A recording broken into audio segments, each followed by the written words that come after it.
새로운 한 해가 시작이 되었습니다.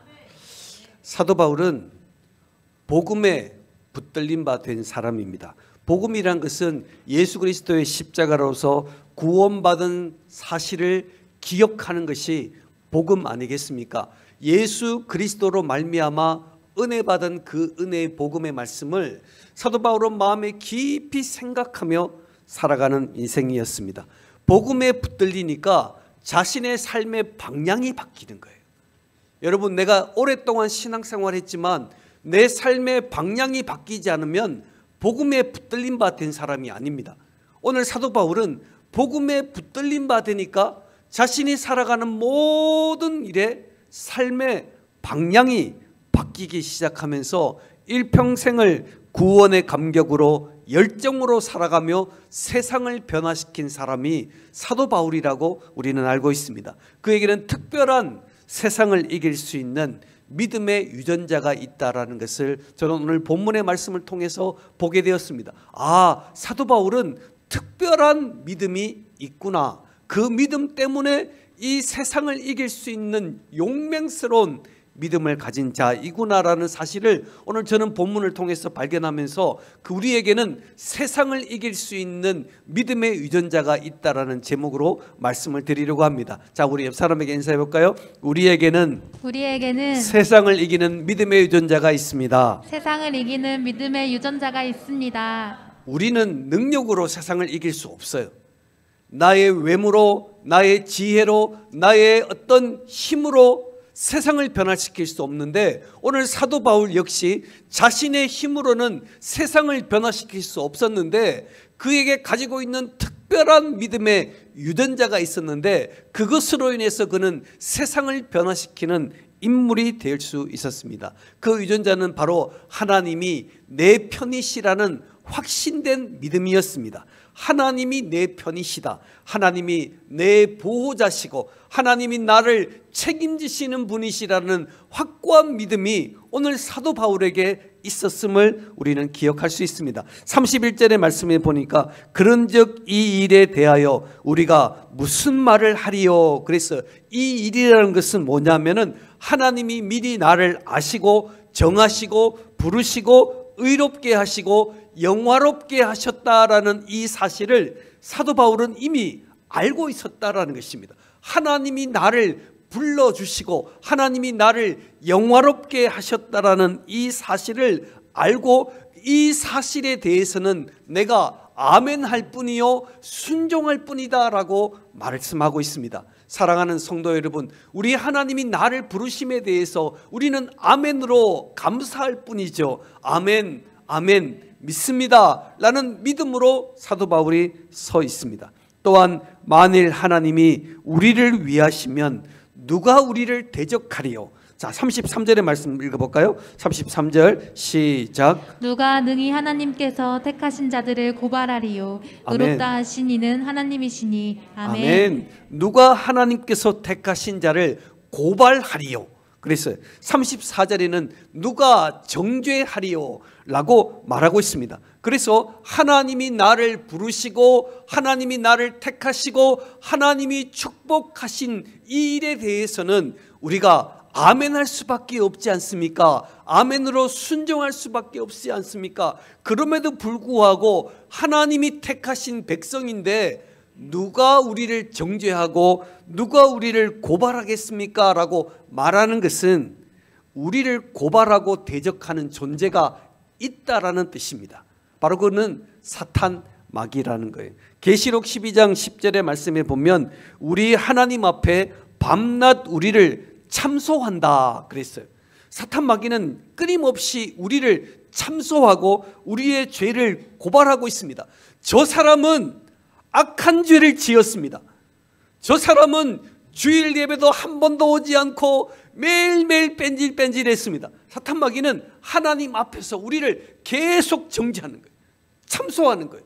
저 사람은 하나님의 백성 될 자격이 없습니다. 저 사람은 저런 죄를 범했지 않습니까? 이렇게 말하면서 하나님 앞에서 우리를 계속 공격하고 참소하는 존재가 있다라는 것입니다. 오늘 우리가 하나님이 내 편이시라는 사실을 확실히 믿어야 할 이유는 사탄 마귀가 계속 우리를 공격하는 거예요. 저 사람은 죄를 지었습니다. 우리가 늘 마음속에 있잖아요. 저 사람은 성도 될 만한 자격이 없는 것 같다. 그러한 생각과 정죄를 사탄 마귀는 계속 하나님 앞에서 우리를 대고 계속 정죄하고 공격하고 있는 것입니다. 그런데 중요한 것은 33절의 말씀에 보니까 의롭다 하시는 이는 누구시라고요? 하나님이시라. 심판은 누가 하신다고요? 하나님이 하신다는 거예요. 그래서 우리가 심판자 되시는 하나님이 내 편이시라는 게 너무너무 중요한 거예요. 왜요? 사탄 마귀의 이야기를 듣고 우리를 심판하시는 분이 아니라 사탄 마귀는 끊임없이 내 죄가 어떤 죄, 저 죄 때문에 아무 일도 할 수 없다고 우리를 공격하는 가운데 있지만 하나님은 그 정죄를 들으시고도 그 말에 귀를 기울이지 않으시고 하나님이 내 편이신 하나님이 우리 편으로 나를 생각하시고 나를 보호하시는 하나님이 우리의 하나님이시기 때문에 우리를 누구도 넘어뜨릴 수 없다라는 사실을 우리는 기억해야 합니다. 하나님이 심판자이기 때문에 하나님이 누구 편을 되신다고요? 내 편을 되신다는 거예요. 그래서 우리 하나님은 나의 보호자시고 하나님은 나의 책임자 되신다라는 사실을 우리가 기억해야 합니다. 오늘 저는 수많은 그리스도인들이 죄 안에 범했을 때, 내가 죄를 범했을 때 나는 이런 죄가 있기 때문에 하나님께 나올 수 없다라고 생각하십니까? 아니요. 우리 하나님은 나의 심판자시고 내 편이신 하나님이 누구나 예수 그리스도를 의지하여 죽게 나오는 사람들을 하나님이 축복하시고 은혜 주시는 하나님이 우리의 하나님이신 줄을 믿으시기를 축복합니다. 그래서 시편 111편 6절의 말씀에 보면 여호와께서는 내 편이시라 나를 돕는 자 중에 계신다. 오늘 사도 바울은요 정말 일평생 위험하고 어려운 상황 가운데 그가 서 있었지만 하나님이 내 편이시라는 것이 얼마나 행복했는지 몰라요. 하나님이 내 편이시고 나의 유일한 보호자 되시는 하나님이 계시기 때문에 그 하나님 계시기 때문에 우리는 결코 넘어질 수 없다라는 확고한 심령 때문에 하나님 앞에 올바로 설 수가 있게 된 것입니다. 그래서 우리는 하나님의 편에 끝까지 서는 것이 얼마나 중요한지 몰라요. 내 편이신 하나님. 자, 한번 따라해 보실까요? 내 편이신 하나님께 나를 집중시킵시다. 그래요. 오늘 그래서 새해는 성령의 도우심을 구하며 말씀과 기도에 몸부림치셔야 한다는 거예요. 우리가 살아있는 존재, 우리가 살아서 움직일 수 있는 힘은 결국 하나님의 편에 서서 말씀대로 살아가기를 소원하고 또 기도하면서 이 세상을 이기려고 몸부림치는 일들이 오늘 저와 여러분에게 있어야 합니다. 또한 하나님의 편에 선다는 것은 목회자와 믿음의 친구들을 가까이 하는 것이 중요합니다. 여러분, 우리가 신앙생활하면서 목회자와 가까이 있는 사람들은 신앙생활이 굉장히 잘 되게 되어 있습니다. 여러분들이 한 해 동안에 저와 함께 교제하기 위해서 또 기도 부탁하기 위해서 여러분이 힘을 모으시는 것이 하나님의 편에 서는 일들이라는 거예요. 하나님은 사람들을 통해서 돕는 자들 중에 계신다 그랬거든요. 자, 하나님을 여러분이 지금 볼 수가 있습니까? 볼 수 없습니다. 하나님을 지금 본다라고 하면 굉장히 위험한 사람입니다. 하나님은 우리의 눈으로 볼 수 없습니다. 그러나 하나님은 어디에 계신다고요? 돕는 자들 중에 계신다 그랬어요. 여러분들을 함께 목양하며 또 함께 수고하는 목회자들과 또 믿음의 친구들 가운데 하나님이 계시기 때문에 하나님은 항상 내 편이시라는 믿음을 가지기 위해서 우리가 이번 한 해 말씀을 듣기 위해서 몸부림치시고 힘든 하루지만 말씀대로 살아가기 위해서 용기를 내시되 특별히 저와 믿음의 교제를 하고 또 함께 기도 제목을 부탁하고 신방을 요청하고 하는 일에 이번 한 해가 귀하게 쓰임받기를 주의 이름으로 축복합니다. 하나님은 항상 내 편이신 하나님이 나를 사랑하시는 하나님이시다. 자, 32절 말씀을 한번 읽어보겠습니다. 32절입니다. 시작. 자기 아들을 아끼지 아니하시고 우리 모든 사람을 위하여 내주시니가 어찌 그 아들과 함께 모든 것을 우리에게 주시지 아니하겠느냐. 아멘. 하나님이 자기 아들을 우리를 위해서 십자가를 내어주신 사랑을 오늘 우리에게 말씀하고 있습니다. 이것은 전적인 하나님의 은혜입니다. 여러분, 자식을 대신해서 죽는 사랑은 있어도 자식을 대신 내어주는 사랑은 이 세상에 없는 겁니다. 부모는 자식을 위해서 죽을 수 있는 존재들입니다. 그러나 부모가 자식을 내어준다라는 것은 우리가 이해할 수 없는 사랑이지만 오늘 이해할 수 없는 그 사랑으로 하나님께서 우리를 사랑해 주신다라는 사실을 오늘 본문에서 우리에게 말해주고 있습니다. 하나님은 내 편이신 하나님인데 그 하나님이 나를 사랑하시는 거예요. 얼마나 놀랍고 축복된 일인 줄 모릅니다. 자, 34절에 그 예수님께서 어떻게 하셨는지를 보겠습니다. 34절 시작. 누가 정죄하리요 죽으실 뿐 아니라 다시 살아나신 이는 그리스도 예수시니 그는 하나님 우편에 계신 자요 우리를 위하여 간구하시는 자신이라. 아멘. 아멘. 다시 살아나셔서 하나님의 우편에 계시면서 우리를 위하여 간구하고 계신다는 것입니다. 사탄 마귀는 하나님의 자리 앞에 가서 하나님, 저 집사는 가짜입니다. 저 믿음은 엉터리입니다. 이렇게 정죄할 때 우리 주님께서 하나님의 우편에 계셔서 하시는 말씀이 이미 제가 죄값을 치렀습니다. 저의 죄값을 제가 치렀습니다. 라고 주님께 간구한다는 거예요. 우리 하나님이 나를 사랑하셔서 이 땅에 아들 예수 그리스도를 보내시고 그분이 부활하시고 승천하셔서 하나님의 우편에 앉아 계시면서 우리를 위하여 간구하시는 거예요. 하나님, 저 사람은 내가 죄값으로 치른 존재 아닙니까? 저는 나의 사랑하는 우리의 자녀 아닙니까? 라고 간구하면서 우리를 붙잡아 주는 존재 예수님이 계시다라는 것입니다. 그 사랑이 얼마나 큰지는 모릅니다.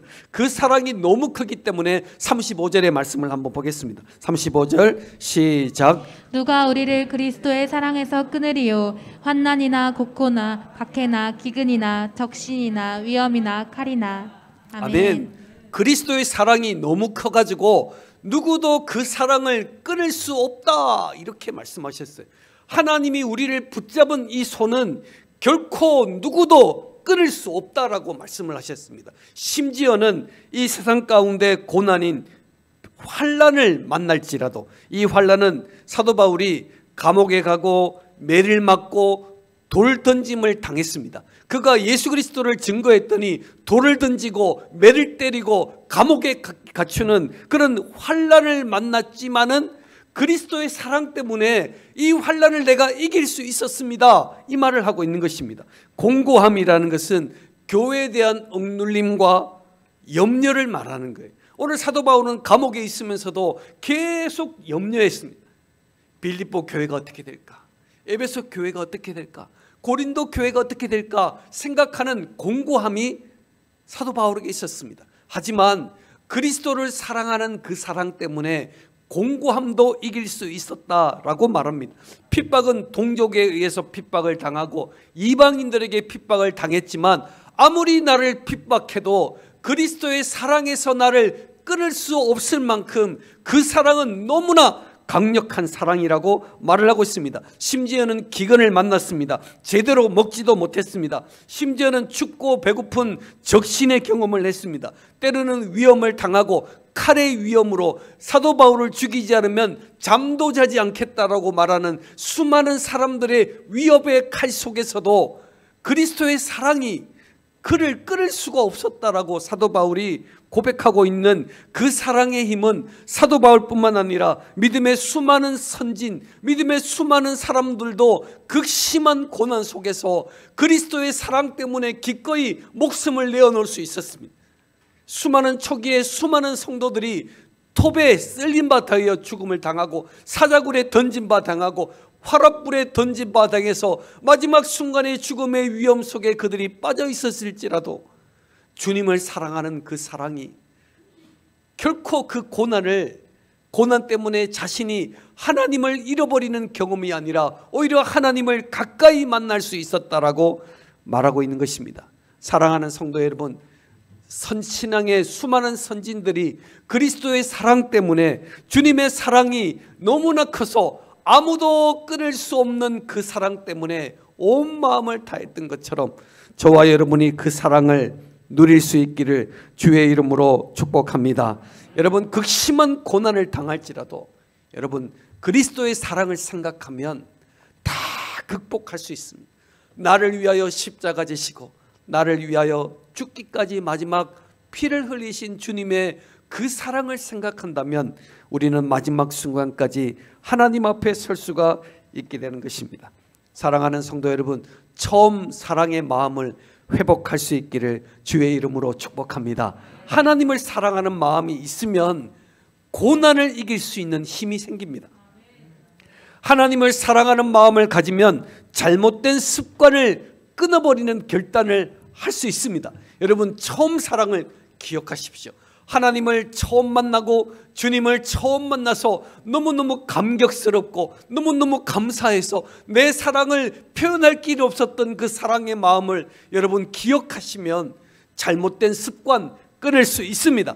고난의 문제 해결할 수 있습니다. 아무리 듣고 섭섭함이 있고 서운함이 있고 시험이 들고 교만하고 분노의 감정이 있을지라도 우리는 그리스도의 사랑을 기억하면 침묵하며 이기고 나갈 수 있습니다. 바로 그것이 그리스도의 사랑이라는 거예요. 나를 위하여 십자가 지신 그 주님의 사랑을 기억하게 되는 것입니다. 여러분, 수많은 동성애를 표방하는 사람들이 그리스도의 사랑을 의지하고 그 사랑에 감동을 한 결과 동성애를 끊어버리는 결단도 우리 주변에 수많은 사람들이 하게 되는 것은 그리스도의 사랑이 그만큼 놀랍고 그리스도의 사랑이 놀라운 축복이라는 사실을 오늘 이 시간 우리에게 말해주고 있습니다. 여러분, 그리스도의 사랑을 회복하면 우울한 마음도 끊을 수 있습니다.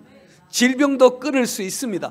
여러분, 내 마음의 걱정, 근심도 끊을 수 있습니다. 그래서 우리는 초심의 마음, 그리스도의 사랑이 내게 있으니 어느 누구도 나를 넘어뜨릴 수 없다라고 확고히 믿는 사도 바울이 마지막 순간까지 완주할 수가 있게 된 것입니다. 또한 그리스도의 사랑 때문에 우리는 최종 승리가 우리에게 있다라는 믿음을 가지셔야 합니다. 같이 해볼까요? 그리스도의 사랑이 있기 때문에 최종 승리는 우리에게 있습니다. 최종 승리는 우리에게 있습니다. 하나님은요, 가장 좋은 것을 우리에게 주시는 분이에요. 한번 같이 해볼까요? 하나님은 가장 좋은 것을 내게 주십니다. 가장 좋은 것을 내게 주십니다. 어떤 분들은 이렇게 이야기합니다. 제가요, 목사님, 제가 예수를 오래 믿었는데요, 내가 달라는 돈은 절대 안 주시더라고요. 이렇게 말씀하시는 분이 있어요. 저는 마음에 생각합니다. 어느 부모가 자식들에게 가장 좋은 것을 주기를 원하지만 그 부분을 잘 관리할 수 없다고 생각할 때 자녀에게 그걸 주지 않습니다. 오늘 우리 하나님은요, 내 인생에 가장 좋은 것, 정말 내 인생에 꼭 필요한 것, 그것 때문에 주님을 떠날 것 같으면 안 주는 거예요. 오늘 우리 하나님께서 내 심령에 가장 좋은 것을 주신다는 확고한 믿음이 사도 바울에게 있는 거예요. 하나님은 내게 가장 좋은 것을 주신다고 했는데 그는 어떤 일을 당하고 있습니까? 감옥에 갇혀 있습니다. 그는 지금 매맞고 있습니다. 그는 고난 속에 있습니다. 그는 마음속에 하나님은 가장 내 인생에 좋은 것을 주신다고 생각하는 믿음이 있는데도 그는 수많은 어려움을 당하고 있습니다. 그러나 사도 바울은 확실히 믿고 있습니다. 하나님은 내게 가장 좋은 것을 주시는 분이시다. 하나님이 내게 필요한 것을 주시는 분이시라는 확고한 믿음이 오늘 사도 바울에게 있기 때문에 그는 세상을 이길 수 있는 힘을 가지게 되었습니다. 37절의 말씀이죠. 읽어볼까요? 시작. 그러나 이 모든 일에 우리를 사랑하시는 이로 말미암아 우리가 넉넉히 이기느니라. 아멘. 우리는 어떻게 해요? 세상을 넉넉히 이기느니라. 여러분 자신감을 가지세요. 넉넉히 이긴다라는 거예요. 우리 가정의 모든 자녀들은 넉넉히 예수 그리스도를 믿는 나로 인해서 넉넉히 세상을 이긴다라는 약속의 말씀을 아멘으로 받으시기를 바랍니다. 넉넉히 이긴다. 이 넉넉히 이긴다라는 뜻은 정복자처럼 이긴다라는 뜻입니다. 정복자가 피정복자를 지배하는 것처럼 우리는 넉넉히 이 세상을 이길 수 있는 용기를 가지게 된다는 것. 왜요? 그리스도의 사랑이 내게 있기 때문에. 나를 위하여 십자가 지신 주님이 나를 너무너무 사랑하기 때문에 내게 정복자처럼 이 시대를 이길 수 있는 힘을 주신다라고 말씀하셨어요. 그래서 우리는 빌립보 4장 13절에 고백하죠. 내게 능력 주시는 자 안에서 내가 모든 것을 할 수 있습니다. 내게 능력 주시는 자 안에서 내가 모든 것을 할 수 있다는 것은 내가 능력이 있다는 것이 아니라 하나님이 능히 이길 수 있는 힘을 내게 공급하셨기 때문에 그거 믿고 큰 소리 치는 거예요. 우리 믿음의 사람들은요, 하나님 믿고 큰 소리 치는 존재예요. 같이 한번 해볼까요? 나는 자, 우리 옆 사람 한번 보시면서 나는 하나님 믿고 큰 소리 치는 존재입니다. 큰 소리 치는 존재입니다. 자, 보십시오. 사도 바울이 얼마나 큰 소리를 치는지 보면 38절 39절의 말씀을 여러분 잘 한번 보시기를 바랍니다. 38절 39절에 특별히 38절에 보면 내가 확신하노니 그랬어요. 저는 오늘 이제부터 마지막 순간에 서 있는 임종에 가서는 항상 저는 이 말씀을 증거하려고 합니다. 나는 확신하노니. 내가 확신한다는 거예요. 뭘 확신은? 사망이나 생명이나, 사망도 생명도, 천사들이나 권세들이나 현재일이나 장래일이나 능력이나 높음이나 깊음이나 다른 어떤 피조물이라도 우리 주 그리스도 안에 있는 하나님의 사랑에서 끊을 수 없느니라. 끊을 수 없느니라 이거예요. 아무도 나를 하나님과의 관계 속에서 나를 끊을 수가 없다라는 거. 어떤 권세도 어떤 힘도 어떤 용기도 어떤 능력도 하나님의 사랑에서 우리를 끊을 수 없다라는 거예요. 죽음 또한도 하나님의 사랑에서 나를 끊을 수 없다는 거예요. 마지막 순간에 우리가 주님 앞에 부름받는 상황 가운데 두렵고 떨지라도 우리는 나는 확신하더라. 사망도 나를 끊을 수 없다. 사망할지라도 여러분 우리는 주 예수 그리스도 그 사랑 때문에 주님 앞에 서서 영원한 복락을 누리는 축복의 사람이라는 이 사실을 기억할 수 있기를 주의 이름으로 축복합니다. 그러니 이 고난이 무섭겠습니까? 내가 죽어도 하나님의 편에 서서 영원한 기쁨을 누릴 수 있는 존재가 우리의 존재인데 지금의 고난이 우리에게 문제가 되겠습니까? 어떤 괴롭힘이 내게 문제가 되겠습니까? 저는 새해를 시작하는 우리 성도들이 우리에게는 세상을 이기는 유전자가 있다는 사실을 기억하시기를 바랍니다. 그 유전자는 바로 믿음입니다. 믿음. 어떤 믿음입니까? 하나님이 내 편이시다. 그 하나님이 나를 사랑하시기 때문에 그 사랑에서 누구도 나를 끊을 수가 없다. 그 사랑이 너무나 강력하기 때문에 나는 최종적으로는 반드시 승리한다. 여러분 이 믿음 가지고 이 시대를 하나님 앞에 정말 멋지게 한번 쓰임 받읍시다. 네, 우리 저쪽에 있는 분 좀 크게 좀 해봅시다. 멋지게 쓰임 받읍시다. 네, 정말 멋지게 쓰임 받아요. 여러분 내가 마음에 갈등이 있다고 갈등에 취할 때가 아닙니다. 내 마음에 섭섭하다고 섭섭함에 빠질 때가 아닙니다. 오늘 우리 하나님께서는 나를 사랑하셔서 아들 예수 그리스도를 나를 위해서 내어주셨어요. 우리는 우리의 자녀 절대 못 내줍니다. 절대 못 내줍니다. 그러나 주님은 그분의 아들을, 사랑하는 아들을 우리를 위해서 내어주시고 그 사랑에 강권되어서 하나님의 백성답게 살아갈 수 있도록 축복해 주셨다는 거예요. 지금도 사탄 마귀는 우리를 하나님 앞에 말합니다. 저 사람이요 섭섭해서 신앙을 잃으려고 하잖아요. 저 사람 저렇게 약해요. 이렇게 이야기할 때 우리 예수님은 우편에 서서 이렇게 말합니다. 하나님, 제가 이미 죄값을 다 치렀습니다. 저는 하나님의 자녀입니다. 끝까지 하나님께서 저를 가장 좋은 것으로 축복하셔야 된다고 우리 주님, 하나님 앞에 우리 주님이 간구하고 계시는 그 사랑의 마음을 기억하면서 오늘 내 편에 계시고 그분이 나를 사랑한다는 이 사실에 온 마음을 집중하는 저와 여러분 되시기를 주의 이름으로 축복합니다.